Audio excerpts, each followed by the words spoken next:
Guys, I have a confession. I've been reading. I've been enjoying a little book here and there. I know it's something you never would have expected of me, but I've been reading some pretty good books. All jokes aside, I'm going to give you a roundup of all the books that I read this year so far, tell you which ones were the best ones, the ones that I kind of wish I didn't read, and then also the one singular book that I gave 5 stars. As is tradition on this channel, we're gonna go through them from worst to best.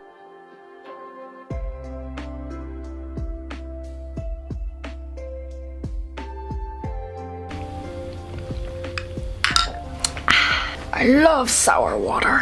Anyway, I want to start with giving you a tip on how to discover new and underrated authors in the upcoming reading months. You can do that with the sponsor of today's video, which is Book of the Month. Like this month, I got from them 1,000 times before, and I wouldn't have come across this new release from this debut author if it wasn't for Book of the Month. They are a book subscription service, and every month their team scours thousands of titles to give you a short list of the very best new releases with a focus on new and upcoming authors. And then you get to choose which book from that curated list you want to be sent to your home. So I chose 1,000 times before, and I also chose The Lost Story because this is supposed to be inspired by the Chronicles of Narnia, so how could I not choose that, to be honest? Can't wait to get lost in these beautiful stories. Am I right? You can skip any month of Book of the Month if there's nothing for you that month, and you will always be sure to get the very best price for new release hardcovers. And I actually have a discount for you. If you join Book of the Month now, you can get your first hardcover for only $9.99 if you use the code WAVES. So click the link in my description to get your first book for a very cheap price. Leave me a comment with your favorite book of the year so far, because I need recommendations since I'm in a pretty big reading slump, probably because I'm like in the process of moving right now. Which, by the way, if you want to see moving vlogs, you should subscribe to my second channel, Leonie Crystal. I already have a room tour up of this room to kind of say goodbye to it, so I'll link that in the description. Okay, let's start with the 2 1-star books that I read this year. Coming in at number 18. If you have always dreamt of reading a billionaire Jeff Bezos / exploited employee fanfiction, look no further than The Fine Print by Lauren Asher. I am not kidding when I say that the central conflict of this book is that the main female character, she stands up for workers' rights, and the love interest is just this sad billionaire who just needs to learn to pay people a living wage and give them healthcare. But luckily the female main character is here to teach him empathy. A grown 30-plus-year-old man. I get it, villainous characters are hot, they're misunderstood, but I draw the line at a boss that constantly makes advances to one of his employees despite her saying that she doesn't want it, and then complains that she actually has the power over him because she could get him fired by going to HR and claiming harassment.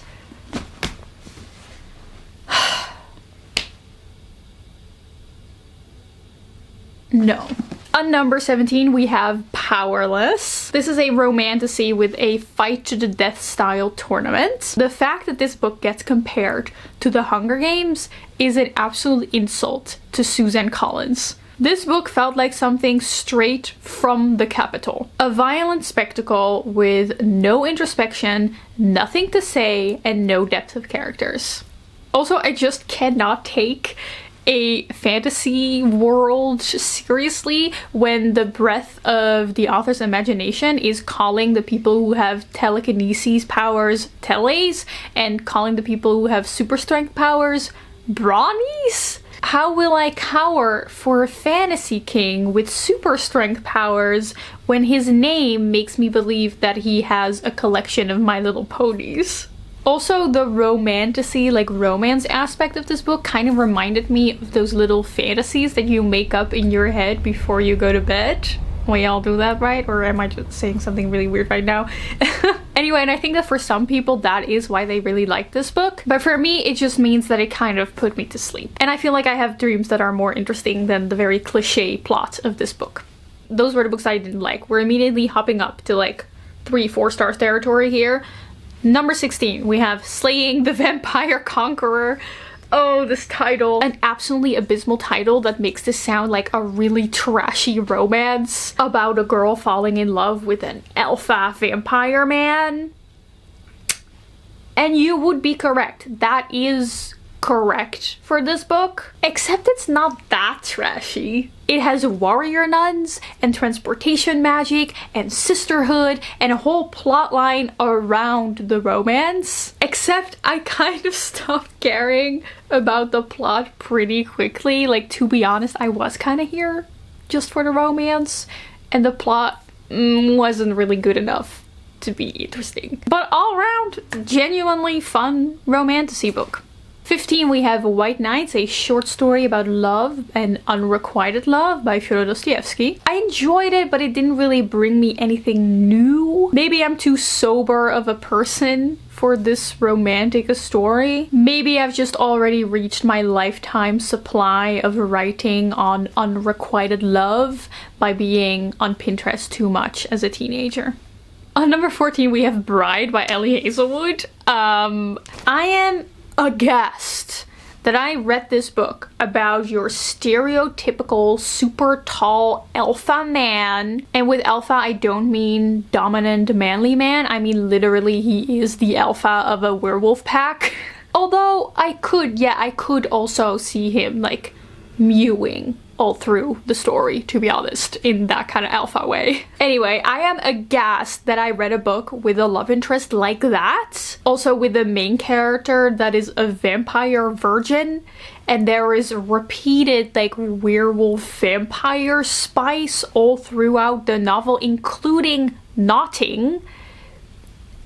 And I actually enjoyed it. Frankly, a little bit embarrassing for me.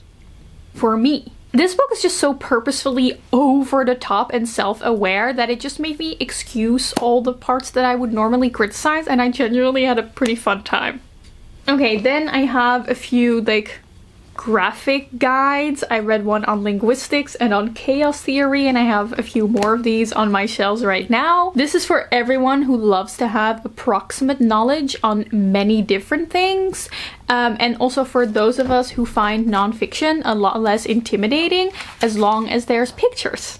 I do think that these are like the book version of those infographics on Instagram, in the sense that, you know, they're fun, you learn something new, but it's not super in-depth or anything. Then we have A Dowry of Blood coming in on number 12. Are you a film adaptation of the Harry Styles fanfiction starring Anne Hathaway and Nicholas Galitzine? Because I love the idea of you. The execution, though, it's not bad. It was good, even. Here's the thing. This is a story about Dracula's wife, the love triangle between all of his consorts, traveling to Paris and Vienna and Budapest, sexy vampires, gothic vibes. This should have been like a new favorite book, you know, if you know me. But instead, this book made me do something that no book has ever done before, and that is make me wish that it was longer. It would have been nice if we just got more of the dark atmosphere, more of the twisted relationships between the characters, more of the psychology, but it just didn't. It was good, but it could have been great. On 11, we have, just picking out from the pile besides me, we have The Prisoner's Throne, Holly Black's YA fantasy series, the sequel to The Stolen Heir. Now with this book, you can tell that she listened to the fans asking for more Jude Carden. I also, what do I remember? I remember that I really enjoyed this book. I remember that I was really shocked. I remember that I really enjoyed the characters. I don't actually remember any details. I could not tell you a single thing that happened in this book. I always have a severe case of forgetting everything the moment that I close a book that I did enjoy. So I swear there's nothing wrong with this book. It just somehow didn't really leave a lasting impression. It's just fun.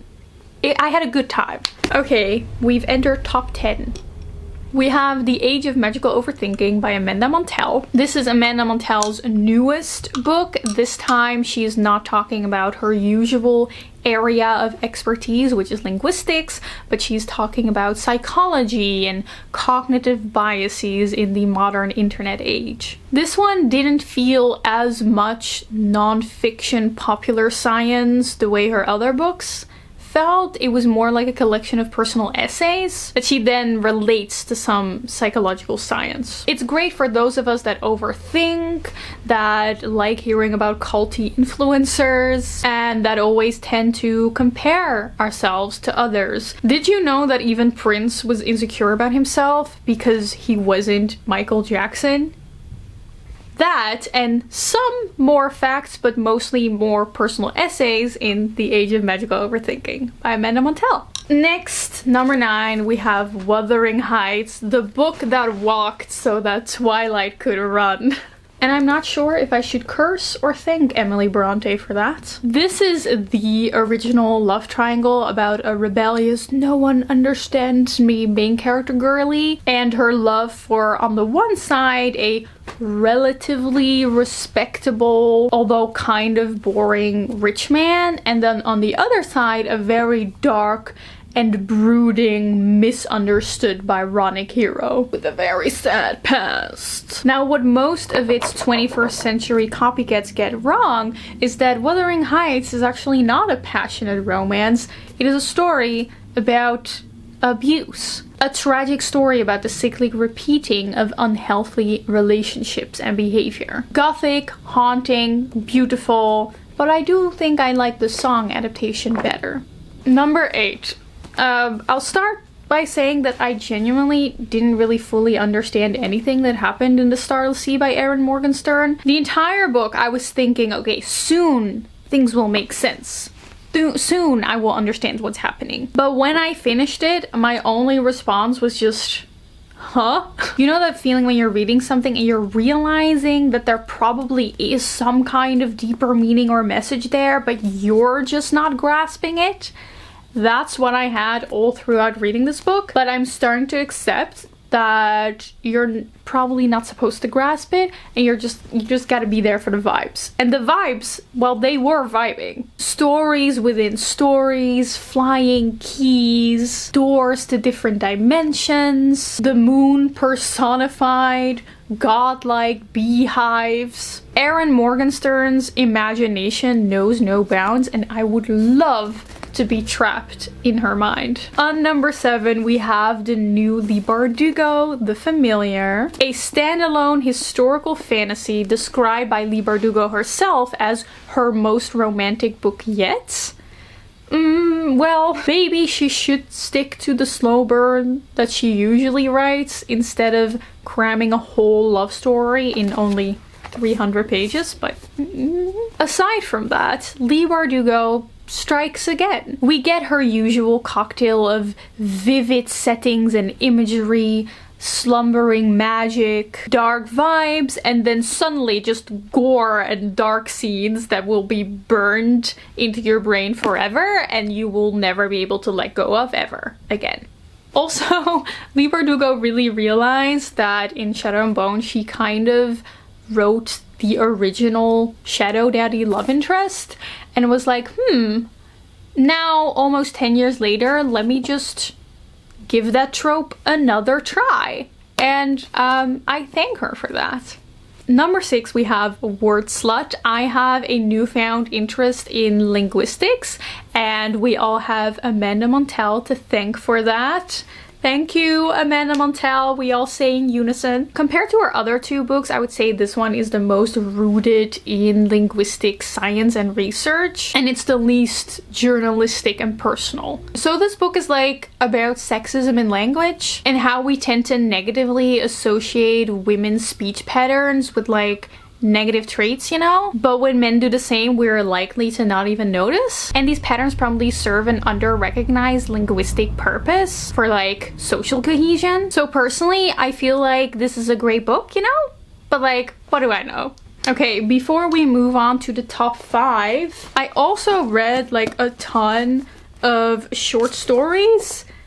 But I feel like it's no use giving every short story I read another like mini review, so I recommend that you watch the video in which I read the most popular short stories out there. I will link it in the description because I go in depth about the stories there. We've reached the top 5, aka the 5 books that I read so far this year that I gave 4 stars or higher.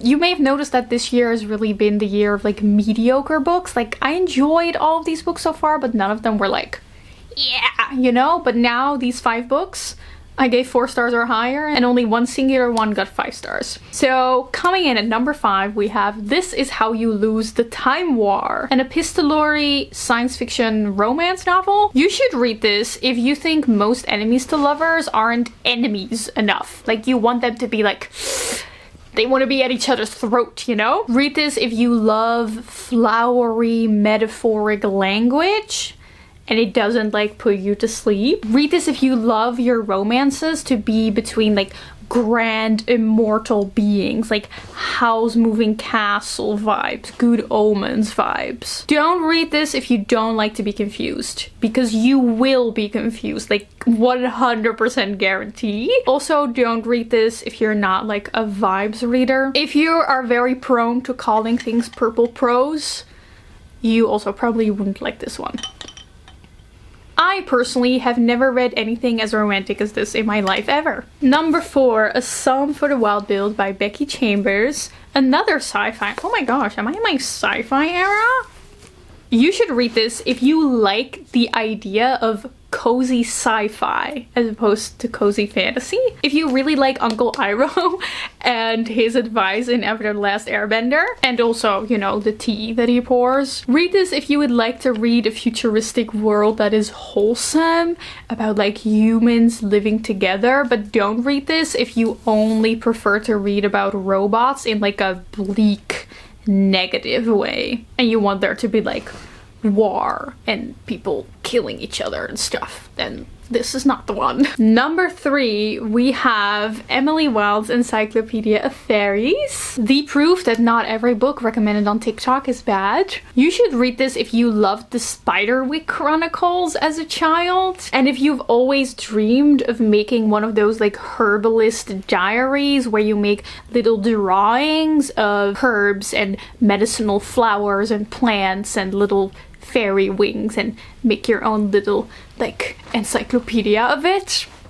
That's the vibe here. Don't read this if you want like full-on romance, because the romance is like a small part of this book. Don't read it if you don't like kind of flawed quirky characters. You know, you can't be quirky and not have any flaws. And also don't read this if you want your cozy fantasy to have mega low stakes. I like this because despite it being very cozy vibey fantasy, there are stakes and there is plot. Coming in on number 2 is actually 2 books, and that is the duology of One Dark Window and Two Twisted Crowns. Oh my god, I love this series so much. Look, I'll start by saying that don't read this if you want like something super new or anything. Like, yeah, it's a very formulaic fantasy series, but it just did it really well. Don't read this if you don't like lots of romance plot lines in your series. I wouldn't call this romantasy, but especially in the second book, the romance start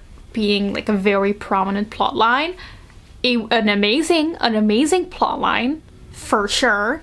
The second book is even better than the first book in my opinion, and that rarely happens. But yeah, you should read this if you love fantasy that is dark, vibey, misty, creepy forests. Something that reminds you of the young adult fantasies that you read as a teenager, but it is adult and it is like very well crafted.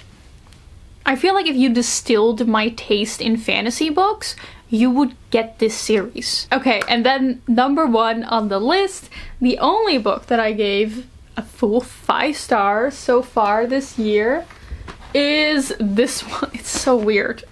It's a weird book. It is a weird book. It is Perfume by Patrick Suskind. It is originally German. I have a Dutch translation here, but it's also been translated and very popular in English as well. Okay, read this if you like weird little books about weird little men and their weird little thoughts. Read this if you like being in the mind psychologically of a weird little guy, a little psycho, a little weird boy. Read this if you like perfume. Read this if as a child you would pick flowers and put them in a little pot of water and like stir them as your little witch concoction and then call that perfume. Don't read this if you're easily disturbed. Don't read this if you're quick to find stories weird or unrealistic, because the story gets a little bit over the top, a little odd, a little surrealistic at some points. But wow, this gripped me from moment 1 and then just didn't let me go until I finished it. Potentially because I read this during a 24-hour readathon, so I did read this in 24 hours, and I do feel like that kind of just like did something weird with my brain chemistry. But alas, 5 stars anyway. Okay, those actually weren't all of the books that I read this year.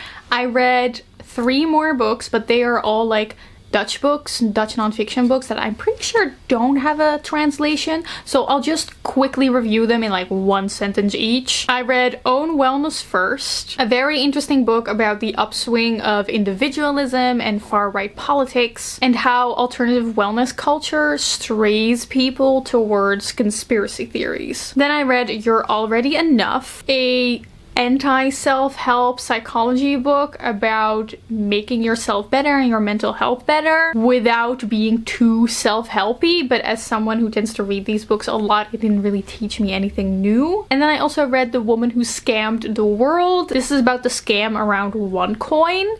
And although I love scam stories, I do feel like there are probably better books or documentaries about this scam in particular out there. So yeah, for the rest of the year, I'm really hoping for more books that just like blow me away, you know? So again, leave me your favorite books of the year so far in the comments. Again, I'm very excited to start sharing with you my moving vlogs and moving content on my second channel. I think that's all I have to say for today. Let's wrap it up, and as always, I want to thank my patrons with a special shout out to my elite Patreon members, and a warm welcome to our newest elite member, Sergio Moleo. Welcome. As always, I really hope that you enjoyed this video. I really hope you have a wonderful rest of your day, and I will see you soon in another video very soon. Goodbye!